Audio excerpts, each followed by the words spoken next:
What's up, guys? What's going on? This video was specially created by 3 students who want to share their love of listening with you. This is the elements of the listening process. I know, so dramatic. So why are we sharing this with you? Easy. We all listen every single day.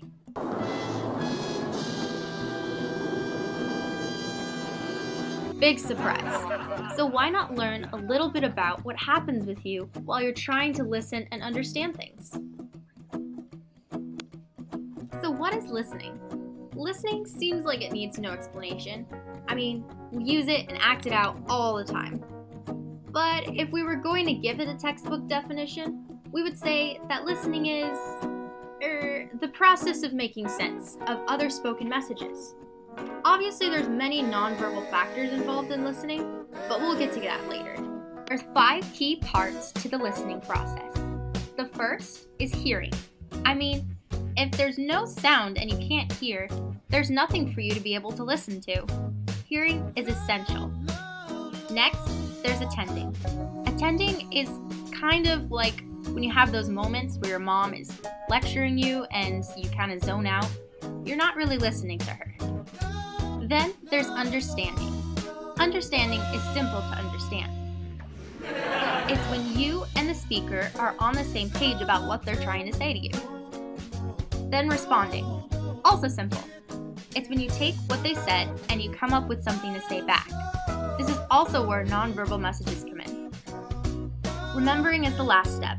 It's when you take what your girlfriend said about making plans and you store it in your brain so you can retrieve it later when you really need it. Without further ado, let's explain in better detail. Hearing is described as the physiological dimension of listening. It is caused by sound waves striking the ear at a certain frequency and loudness. Background noises limit the ability a person has to hear a message that is being sent. Also, there can be a temporary loss of hearing if you are exposed to loud noise for a long period of time. For example, if you go to a party and a person is trying to talk to you, then you won't be able to hear them because of the loud music being played. During the party, you won't notice anything different with your hearing, but after leaving, you will notice that you aren't able to hear very well. This is because of the loud music that was constantly being played. Frequent exposure to loud noises can cause permanent hearing loss. In the United States, more than 30 million people suffer some kind of hearing loss. A study showed that 1/4 to 1/3 of children in a classroom are not able to hear normally. Teachers need to adjust the way they communicate with the students to make sure that they can hear the message being sent. Also in the elements of listening, we have attending. Attending is described as a psychological process in which our brains receive the words and decide what to pay attention to. It would be nearly impossible for us to pay attention to every sound or word we hear around us. We would all go crazy. So we pick and choose what we want to focus on and filter out everything else. Usually we attend to a conversation when we know we are going to get something out of it.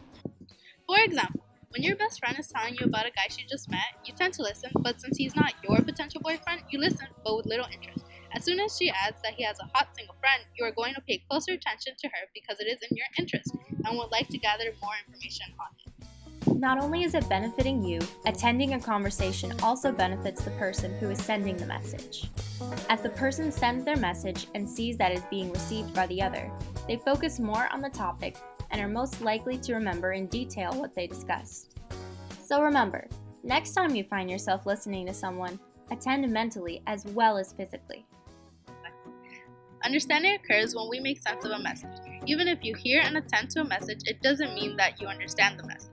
Even if you think you understand the message, it might have been misunderstood. Listening fidelity is used to describe to what degree the listener understood and what the sender was trying to communicate as the same. A message can be misunderstood because a person might associate words that you use with a different meaning than you. For example, if you are talking to a person and you describe their behavior as being childlike, which you mean as a compliment, they might get offended. If they view the word the same way as the word childish, they will think of it negatively.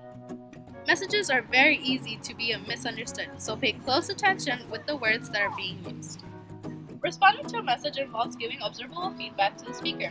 Good listeners show that they are paying attention through nonverbal behaviors like keeping eye contact and reacting with appropriate facial expressions. Verbal behaviors also demonstrate attention. It is very easy to know when someone is listening to what you are saying.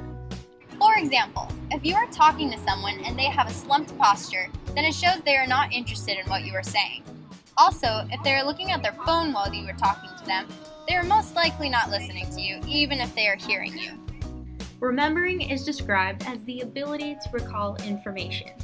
The whole point of making an effort to listen to someone is to retain some sort of message, right? As students, it's especially important for us to try and retain all the information we're hearing.